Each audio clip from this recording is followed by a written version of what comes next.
Good morning everyone, how are you all. जैसा कि हम लोग क्लास 10th बायोलॉजी का लाइफ प्रोसेस पढ़ रहे हैं, आज का टॉपिक रहेगा स्मॉल इंटेस्टाइन। हम लोग पढ़ रहे थे ह्यूमन डाइजेस्टिव सिस्टम, जिसमें मैंने आपको बहुत सारे ऑर्गन के बारे में, जैसे मैंने स्टमक के बारे में बताया, उसमें डाइजेशन कैसे हो रहा है, माउथ में आपने देखा। और आज हम लोग देखेंगे स्मॉल इंटेस्टाइन में डाइजेशन या एब्जॉर्प्शन, वो दोनों कैसे हो रहे हैं। तो चलिए हम लोग हेडिंग आज का डालिएगा स्मॉल इंटेस्टाइन। स्मॉल इंटेस्टाइन है ना, मैक्सिमम डाइजेशन भी होता है, मैक्सिमम एब्जॉर्प्शन भी होता है, दोनों चीज़ें यहाँ बहुत ज़्यादा होते हैं। और हमारा जो स्मॉल इंटेस्टाइन है वो क्या रिलीज़ करता है, इंटेस्टाइनल जूस रिलीज़ करते हैं। उस इंटेस्टाइनल जूस का नाम है सक्कस एंटेरिकस। बहुत हार्ड नेम लग रहा होगा आपको, बट इनको आप इंटेस्टाइनल जूस के नाम से भी याद रख सकते हैं अभी तक के लिए। तो चलिए मैं इसमें लिखते चलती हूँ और आप भी यहाँ पे सबसे पहले आप लिखिएगा ना, मैक्सिमम एब्जॉर्प्शन होता है। कभी कभी क्वेश्चन पूछा जाता है कि कौन से ऑर्गन में मैक्सिमम एब्जॉर्प्शन होता है, तो आपका स्मॉल इंटेस्टाइन में ही मैक्सिमम एब्जॉर्प्शन होता है। स्मॉल इंटेस्टाइन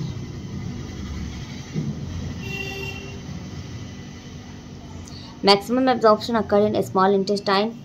ये जो है ना सिक्रीट करता है intestinal juice, it secrete intestinal juice.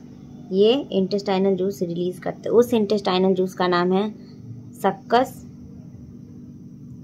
Entericus. हमारा जो स्मॉल इंटेस्टाइन है ना, उसके 3 पार्ट होते हैं।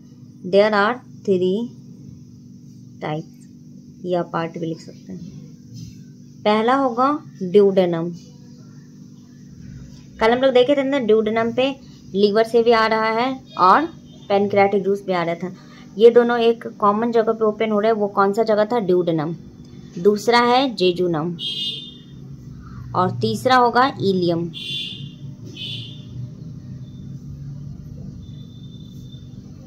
तो इन तीनों का नाम आपको याद रखना है। There are 3 types of small intestine, मतलब इनके 3 पार्ट होते हैं। पहला ड्यूडेनम है, दूसरा जेजुनम है एंड तीसरा इलियम है।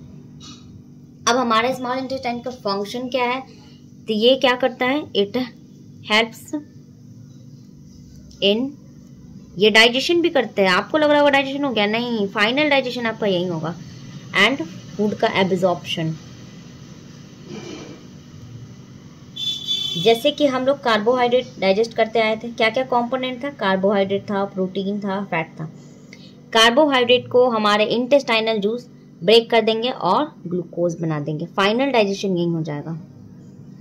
जो भी प्रोटीन हम लोगों ने ब्रेक करते हुए आए थे और जो बच गया, अब उसको तोड़ के ये अमाइनो एसिड बना देंगे। और लास्ट में जो आपका फैट बच गया है, फैट से ये फैटी एसिड एंड ग्लिसरॉल बना देंगे।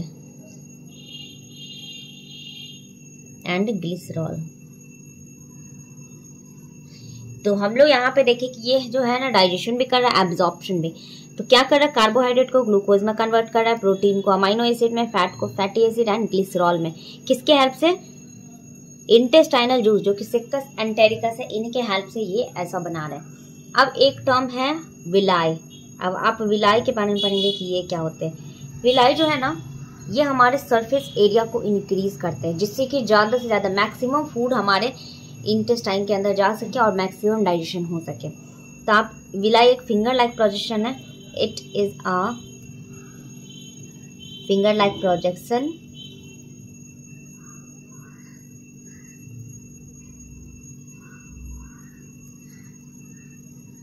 it helps to, villi is a finger like projection. Villi help to increase surface area for absorption. अब देखिए दोनों चीजें इसमें कैसे हो रहा है। अब मैं आपको समझा रही हूँ। पहले क्या मैंने बताया, स्मॉल इंटेस्टाइन मैक्सिमम एब्जॉर्प्शन, सबसे ज़्यादा एब्जॉर्प्शन आपके स्मॉल इंटेस्टाइन में ही हो रहा है। क्यों, क्योंकि यहाँ पे इंटेस्टाइनल जूस सिक्रीट करता है।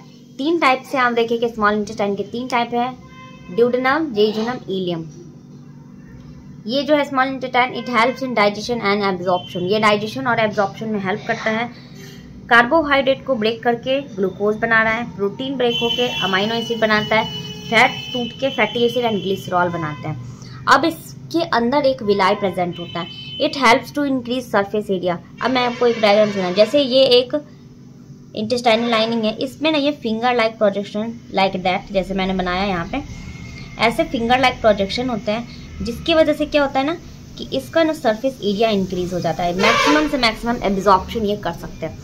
अब इसके अंदर एक एक फिंगर लाइक प्रोजेक्शन को आप खोलिएगा तो उसके अंदर आपको बहुत सारे सरफेस एरिया, फिर उसके इतने सारे फिंगर लाइक प्रोजेक्शन है, तो ये क्या करता है ना, इस चीज़ को इंक्रीज करता है जो ज़्यादा से ज़्यादा एब्जॉर्प्शन इसके अंदर हो सके। तो विलाई क्या कर रहा है, ये सरफेस एरिया को इंक्रीज करता है जिससे कि मैक्सिमम एब्जॉर्प्शन हो सके। अब यहाँ तक हमारे स्मॉल इंटेस्टाइन था।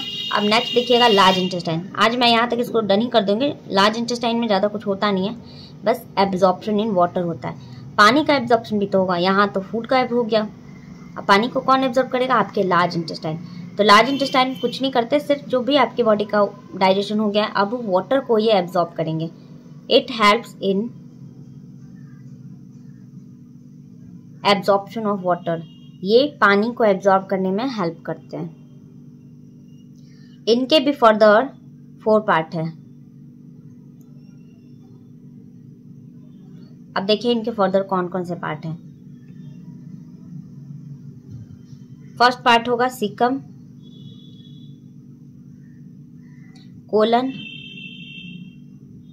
Caecum colon, rectum and fourth one is appendix. Appendix आपके ना वेस्टिजियल ऑर्गन होते हैं। सीकम कोलन रेक्टम जो कि मेन पार्ट है, अपेंडिक्स एक वेस्टिजियल ऑर्गन है। अब मैं थोड़ा रेक्टम के बारे में कुछ पॉइंट लिख देती हूँ। रेक्टम में क्या होता है ना, टेम्पररी हमारे फिसेस मतलब जो वेस्ट है उनको वो स्टोर करके रखता है टेम्पररी। अगर कभी कभी हम लोग ऐसा इमरजेंसी आता है ना कि हम लोग नहीं जा पाते हैं, तो उस टाइम क्या करना होता है ना, वो टेम्पररी स्टोर करके रख सकते हैं। तो ऐसे करके आप लिख लीजिए रेक्टम के बारे में। It helps in temporary storage of waste product। वो हमारे बॉडी के जो वेस्ट प्रोडक्ट है उनको टेम्पररी स्टोर करने का काम करते हैं।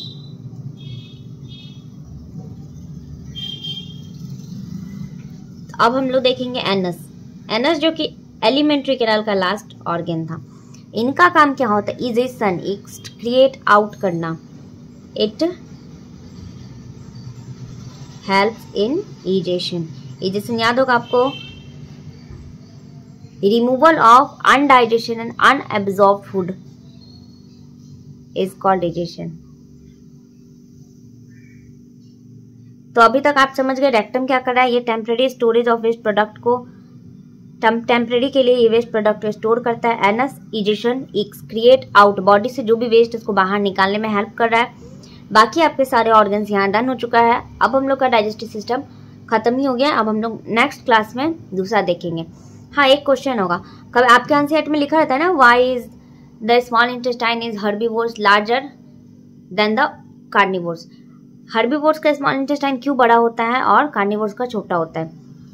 अब मैं इसका आंसर बताती हूँ, क्योंकि हर्बीवोर जो होता है ना, जो प्लांट ईटिंग एनिमल्स है, वो ना सेल्यूलोज खाते हैं। तो सेल्यूलोज को डाइजेस्ट करना ना as compare to carnivores hard होता है, जिसकी वजह से उनका जो स्मॉल इंटेस्टाइन है वो लॉन्गर होता है एंड हमारा स्मॉल इंटेस्टाइन जो कि शॉर्टर होता है। तो ये इसको आप अपने आंसर में लिखिए। वैसे मैं क्वेश्चन आंसर करवाऊंगी ना, तो उस टाइम मैं वो भी करवा दूंगी। ठीक है, तो आज के लिए इतना ही रहने देते हैं। मिलते हैं नेक्स्ट क्लास में। आप देखिएगा क्लास को और मुझे बताइएगा, लाइक कमेंट कीजिएगा और शेयर कीजिएगा। Okay, bye.